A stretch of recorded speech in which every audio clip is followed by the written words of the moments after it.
Okay. So, and it's McCaughan-Prahm. McCaughan-Prahm. McCaughan-Prahm. McCaughan-Prahm. McCaughan. McCaughan. McCaughan. Caughan. McCaughan. Yeah. McCaughan-Prahm. McCaughan-Prahm. Okay, Yeah. got it. See, there's the... Hello, and welcome to the Talk is Cheap podcast. I'm Ryan, Planet Cheapskate, and today I have Karen McCaughan-Prahm. Did I get that right? McCaughan-Prahm. Yeah. McCaughan-Prahm. Okay. She's a realtor here in Wichita, Kansas. She's awesome. I've worked with her a lot. Just cream of the crop. She actually is from Ireland. Yes. Yeah? I am. That's awesome. I hail from Northern Ireland, a wee town called Ballycastle, right on the north coast. And I came here to study, met my husband at Newman, and we moved back here. We've been here for 13 years. Yeah, a friend from across the pond. Yep, across the pond. It's awesome. So I'm just going to ask a few questions. Nothing too crazy here. But if you want, just, take a little moment just to introduce yourself and talk about, your family, just what got you into real estate. Okay. Well, my background is human resources. That's what my degree was. My first job back home, I worked in local government. When we emigrated, I worked as a human resources officer for an oil and gas exploration company. And then I had the opportunity to stay home and work with my husband full-time in residential ministry. But something was missing. And my parents had renovated multiple houses growing up. So I'd always been kind of exposed to that world. And then when we moved out of residential ministry, we didn't have a very big budget for our first house. And so we bought a complete fixer-upper, lived in it. We sold it right after 2 years, and we were able to make enough equity in that we were able to, get into a much nicer area of town, better neighborhood, better schools. And there was just something about that whole process that really sparked like a desire to educate other people on how to do that, but also to help people do that. So I got my license in 2018, and I just immediately fell in love with all things real estate. I absolutely love working with first-time home buyers. They are my bread and butter. But I love working with investors too, because there's no emotion with that. It's just numbers, and if it makes sense, it makes sense. And if it doesn't, then it's not the right deal. And honestly, just to be present in that, it's such a big step in a person's life to purchase real estate, and to be trusted with that process. It's just so special, and I do not take it lightly. I love everything real estate. I really do. Yeah. A lot of people get their start by, sometimes they have a bad interaction, like whenever they went to purchase property, and they're like, you know what, I want to fix this. Yeah. How was your experience? Was it smooth and you just fell in love with the process, or did you get that light bulb that said, hey, I can do this better? That's a great question. I think from a transactional standpoint, it went smooth, but I felt more of just a number to that person rather than being seen, being known, and having like my desires throughout the transaction cared about, if that makes sense. And so that is definitely something that I strive to do, is to make my clients feel known and seen, and that at each step they know that it's a personal transaction for me too, that it's never just a job, they're a number, but I'm wholly invested in them as my clients. Yeah, that makes a lot of sense. With U-Mortgage, we have a guiding principle called relationships, not transactions. Mm-hmm. And it's something that I live by. I had a client who recently had a baby, and she had a baby like a week before our closing, and she was so scared. She was like, I hope this doesn't screw up closing or anything. And I'm like, this is a first-time home buyer. And I'm like, no, of course not. This is something to be celebrated. This is great. And I just followed up with her the other day. We were at coffee Yeah. when she called you back. Yeah, absolutely. That was her. Yeah. Yep. First time home buyer. She's 19 and she was told no by several banks in town. And I was, I helped her get a few things off her credit and just really, we dove in together and we got her approved and got her closed. And I think that's what's so satisfying too, is just she was told no, and yet now she is a homeowner. Yeah. And that's one of the best things. It's so incredible, to sit at the closing table and watch them take ownership of the biggest purchase, mostly the biggest purchase of your life is your home. It's just such a special thing. Yeah. It really is. And 100% relationship over transaction. Me personally, my business is 100% referral based. I've never bought a lead, and God willing, I don't ever intend to, because it is my business to make personal relationships with my clients. Yeah. So what's a commonly held belief about your industry in real estate that you just passionately disagree with? Ooh, that's a good question. There's a lot. I don't know what my biggest one would be. Like just something that just invokes a lot of just passion and you're just adamant, you disagree with it. It could be something that they do in the industry. It could be misconception in the public. I think based on some transactions with other, co-op agents within our MLS, that the agent doesn't know what's happening throughout that process. They're not communicating. Whereas to me, I'm like, if my client at one point does not know what is happening within their transaction, that's a problem. So I think there is this misconception that all agents are tarred by that brush, that they just dip in, dip out. They use a transaction coordinator. They don't know what's personally happening within the transaction at any point. And I would say I wholeheartedly disagree with that. I have a transaction coordinator, and it's my job to know, it's still my job to know where in the process we are with every transaction, even if I am using a third party to process paperwork. So I would say that would probably be one of my biggest pet peeves, is that thinking that all agents are the same, and we all kind of take that stand back approach, because I don't. Yeah.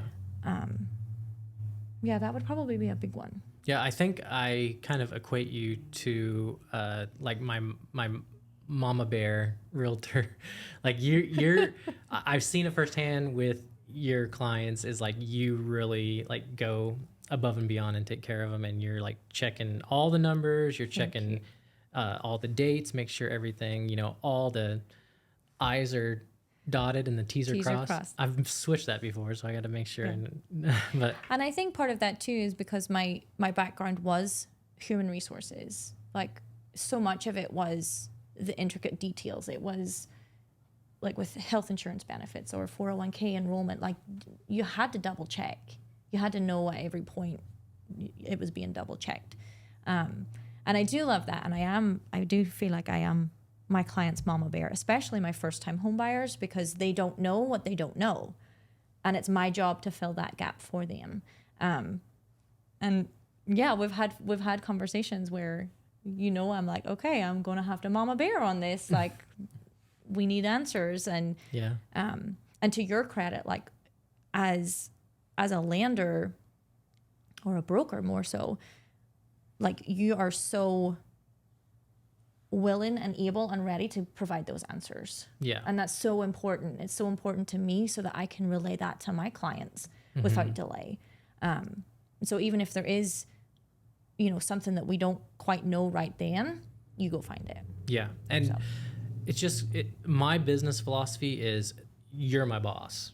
When we're working a transaction together, you are my boss, and we have our mutual clients, but at the end of the day, I'm reporting to you and making sure that your buyers are taken care of. And because I know that as a lender, building the relationships with my realtor partners and backing you guys up and letting you guys have the spotlight is how we're both going to win. Yeah. I'm the numbers guy. I'm okay being in the background. Like I can do my Planet Cheapskate stuff on the side Yeah. if I want to be in the spotlight, but I'm really not much in the spotlight in Wichita because I want you guys to have the spotlight. I want you guys to have that. You know, I work for you and helping the borrowers, you know, helping them. And it's funny that, you know, you say you're my client or that I'm your boss. My client, they're Your my boss. Yeah. 100%. And so Yeah. we're like mutually working for this other party. Yeah. And it has to be this cooperative relationship where ultimately it's win-win-win. Yeah. With the biggest win being for the Yeah. client because they're the one that has essentially hired us. Yeah. And I mean, it goes from the bottom to clear to the top to the buyer. The bottom is the lender. I'm the lender's boss, actually. And a lot of loan officers in town don't understand that. They think they're their own boss. They think the lender is their boss. You mortgages made it clear to me that they work for me. Like my lender said, hey, we work for you. You're our boss. Tell us what we're doing wrong. We'll fix it. What do we need to do to help out?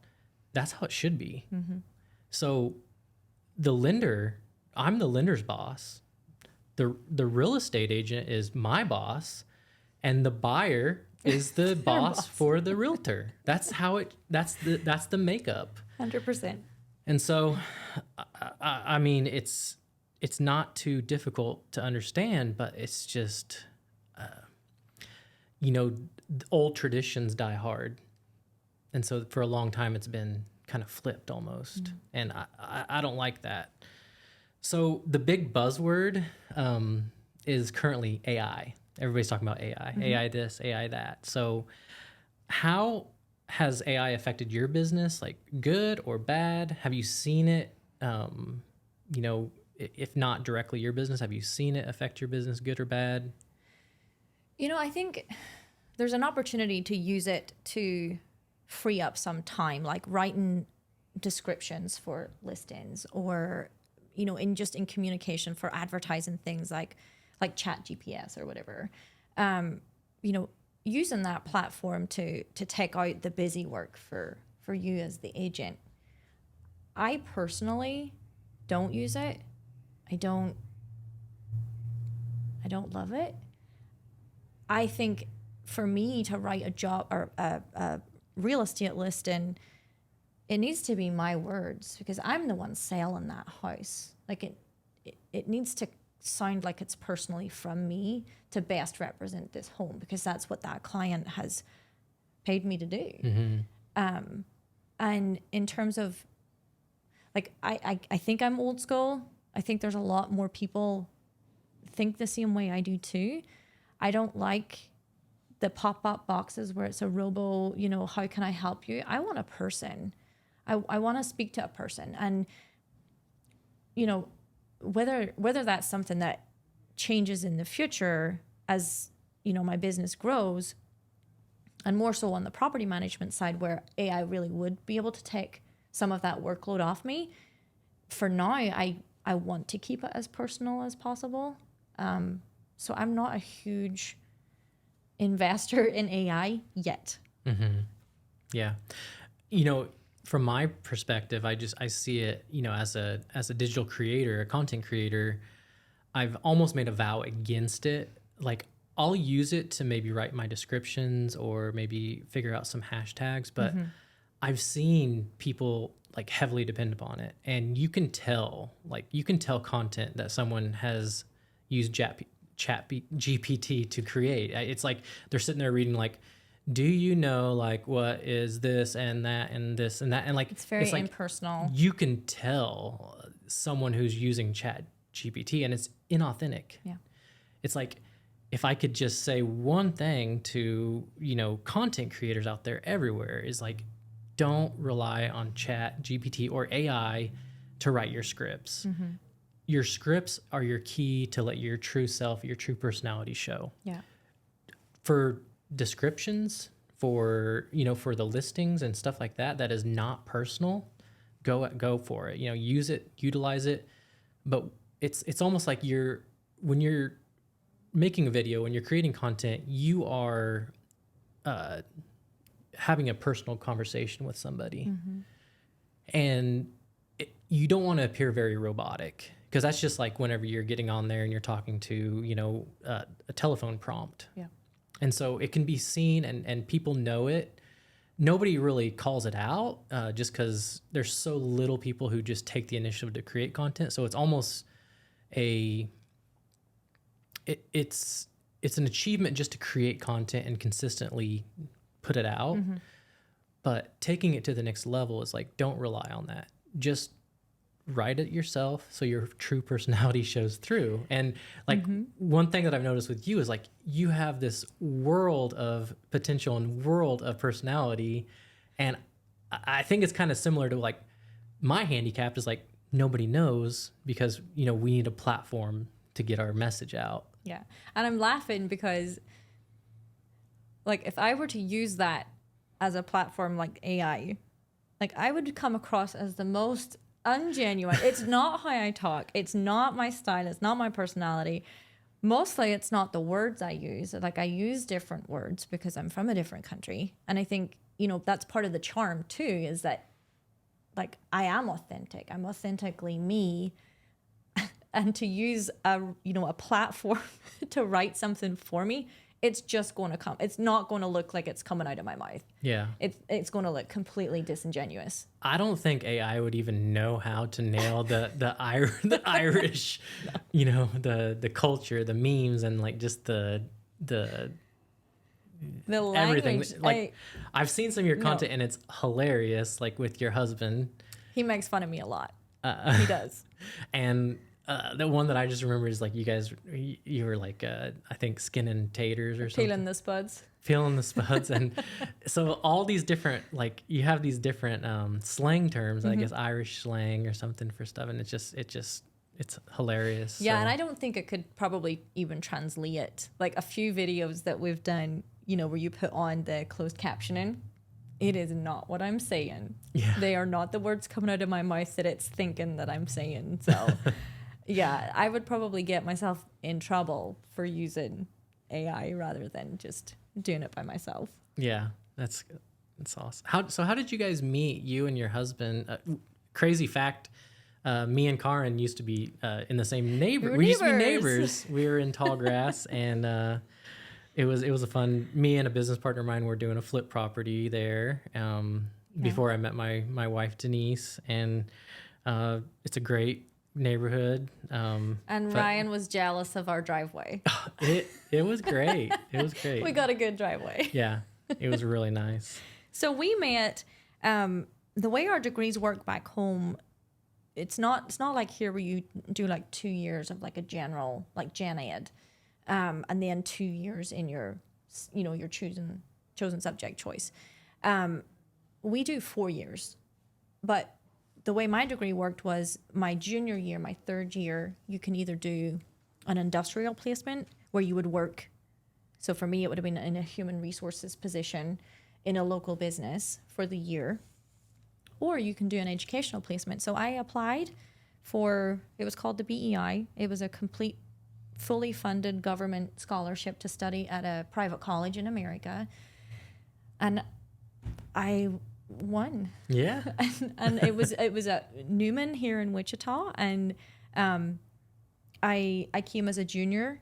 That was 2006. Yeah, 2005, 2006. And Brian's younger sister was at Newman, and that's how we met. We met cool. through a mutual friend, and he played rugby, and I knew rugby. He was already 21. I was already 21. And so he took me, we just hit it off as friends, and he took me to my first ice hockey game, my first baseball game, like all of these like first things. It's a fun story. So, I mean, growing up, just watching the movies, red Solo cups were this big thing. And so the first party that I went to in America, and they had red Solo cups. Like I called home and I was like, they have red Solo cups. Like this is hilarious. Like I thought this was just made up. So anyway, so we just still think it's funny that red Solo cups were a big thing to me. But so yeah, I mean, I had a scholarship for the 9 months, and Brian and I decided that we wanted to spend the rest of our lives together. And so he moved to Northern Ireland, and we lived there for 4 years. Wow. That's so cool. He got married in a kilt. We had our first daughter there. And then the recession hit pretty hard. I mean, obviously I liken it to Hawaii. Everything's much more expensive. It's an island. It's imported. So the cost of living with the recession just went through the roof. So this was 2010 when we decided to emigrate back. And I mean, by God's grace, we both got really good jobs right out the gate. But I remember we lived with his parents in their basement for the first 4 months. And so there was a really big motivation for us to, I mean, because I didn't have any credit. Like I didn't exist here, you know, and so we needed enough credit to rent an apartment, and we couldn't buy right away. So, and I think part of that too was just that my love for first-time home buyers was just being in that position ourselves, and just how, number one, how overwhelming the whole process was, and not feeling like, you know, we knew all of the steps ahead of what was coming. So part of, and I know this is something big for you too, is the education piece. Like, here's what's coming, here's what's happening, and to try and give as much information as possible, and for them to know at every step of the way what's happening. Yeah. Because we didn't know that, and it was very overwhelming. And for me to be a dot the I and cross the T kind of person, you don't buy houses the same way here as you do back home. It's a completely different process. Yeah. And so you guys were literally like starting from square one, starting from the ground level 100%. Yeah. So you experienced the same thing that a first-time home buyer would firsthand. Yep. Like when we moved back here, we came with suitcases. Yeah. Everything we had, all of our worldly possessions were in suitcases. Yeah. So. Wow. No credit, like starting off, like, you know, like building up, like getting the jobs, getting the, you know, the pay stubs, and making it so that we could eventually buy a home. And I think that speaks to you being kind of more of that guardian for your buyers, is like, you know, you experienced this same exact thing, you know, they did. And, you know, maybe, you know, you seen that things could be done better and it could be smoother. And that's kind of what your passion is now, is like working with those first-time home buyers. Yeah. So. And I think too, you know, there's so much stress. I mean, this is essentially one of the biggest financial decisions you'll make in your life. And to me, I want to be that like stopgap. I want to take as much of that stress and take it away from my buyers or sellers too. If it's the first time they're selling, that's a whole process too. So my job, and I don't take it lightly, is to absorb as much of that as possible so that they just get to see the best of the process. And if it means, you know, like the duck where it looks calm on the surface and the little feet are going in below, I want to be the feet below. Yeah. I don't want them to have to absorb anything that's going on. Yeah. I want them to just be smooth sailing. Yeah. And it happens. And there are lenders, there are title, there are inspectors, there are appraisers, there's all of these different people involved in this process, where if I can absorb those areas, then I will. Yeah, because I, you know, just firsthand, I know that going through the home buying process is not, it's never a thrill. Like, you could have the smoothest transaction in the world. And one thing happens. There's something that comes up always. Yeah. So, you know, I think our job, you know, servicing the buyers is to make it suck the least. You know, to make it, you know, to make it not be as bad. Yeah. So if you could tell,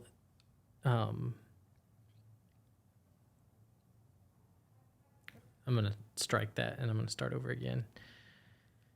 What do you wish your younger self knew about this profession? Like when you first started? That I don't know everything, and that it's my responsibility to treat every day as an opportunity to learn. I want to earn the right to be called an expert. And in order to earn that, I have to work. I have to be constantly educating myself. It's not just take your license test and then you're good. And there are enough in the Wichita market that have done that, and I do not want to be that. So I think me starting out was, I just haven't overheard other people in the industry. It was kind of like a one and done, like, oh yeah, just get your license and you're great. That's not true. If you want to be the expert, you have to treat this like your full-time job, where it is your prerogative to go and learn and understand the market, understand what's changing, what's happening, so that you can be an expert and you can advocate for your clients. Yeah. And when you were saying that, something just sparked within me too. And I would even take it so far as say to my younger self is that that it's okay to not know everything. Oh, 100%. When I first got into lending, I was so scared to not have the answer that, it would just give me sweats. I would get so scared to not be able to answer the question right when someone asked. And now, I know, like, I can just like, you know what, I'll get back with you on that. Let me find out. Yeah. And I feel like as someone new getting into our profession, there's this anxiety and fear of not knowing. And it's okay not to know. It's okay not to have all the answers.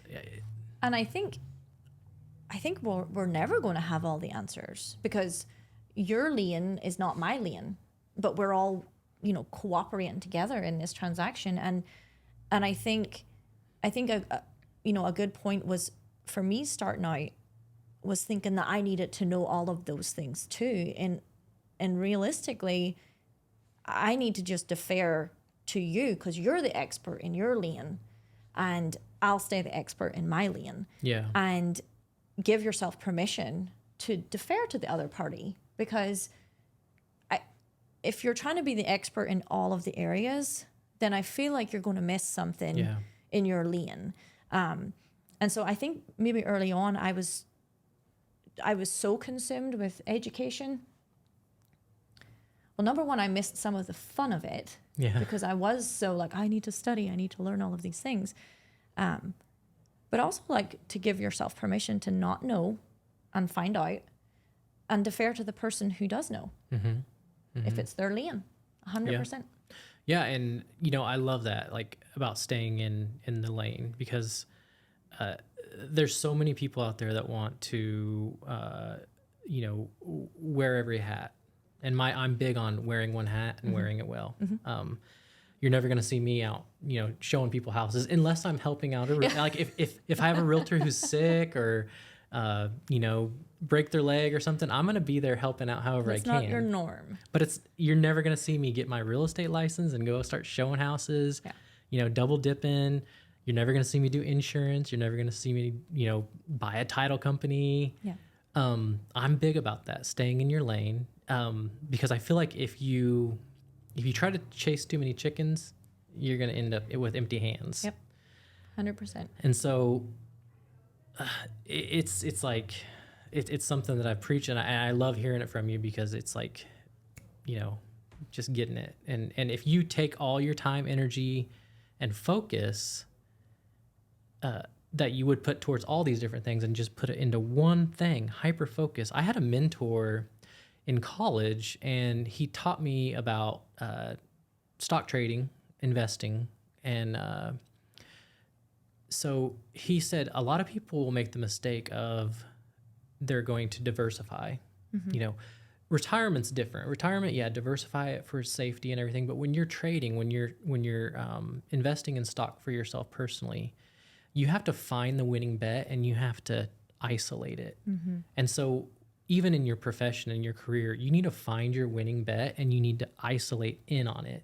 And you need to do the very best and you need to be the best in the industry in that. It's like finding your niche. Yeah. Right. And that's a lot of what we talk about in real estate is, well, what's your niche? Like my maps coach challenges me, you know, why would you spread yourself over 4 or 5 different areas when you can, like you said, hyper focus or at a very high level serve 1 or 2?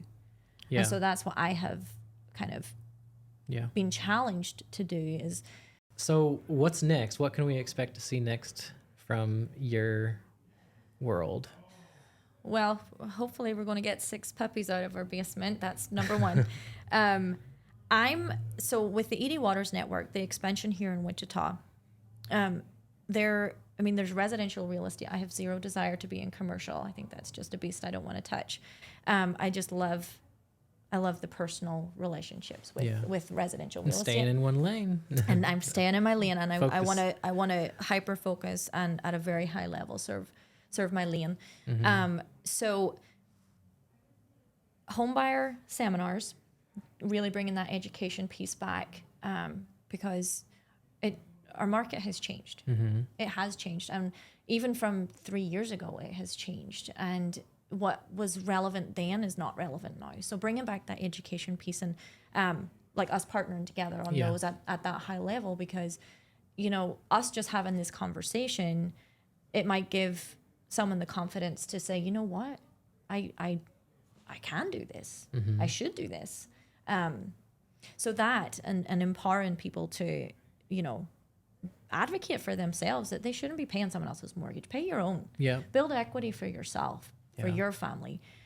So the first time homebuyer seminars, and then property management expansion into Wichita through the ED Waters Network. Mm-hmm. And then one of the big platforms is giving back in our community. Yeah. And so there's a huge philanthropy piece to ED Waters Network, and just getting to serve communities here in Wichita that personally we have worked with. So there's Faith Builders and Youth Horizons. Yeah. So those are the ones that we just want to really work toward building awareness in the Wichita community, and then also raising funds and just better in those communities, because people genuinely want to give back. They just sometimes don't know where and to who. Yeah. And so it's just about spotlighting those organizations here. Yeah. Well, Karen, thanks for being on the Talk is Cheap podcast. Thank you for having me. It's been fun. So where can people go to find out more about you? Facebook, Instagram, it's Lucky Irish Realtor. And then, building this kind of platform where we're going to chat more, and I guess a YouTube channel, but I don't know the name of that yet. There you go. Yeah. So yeah, Facebook and Instagram, Lucky Irish Realtor. Awesome. Thanks for tuning in. See you guys on the other side.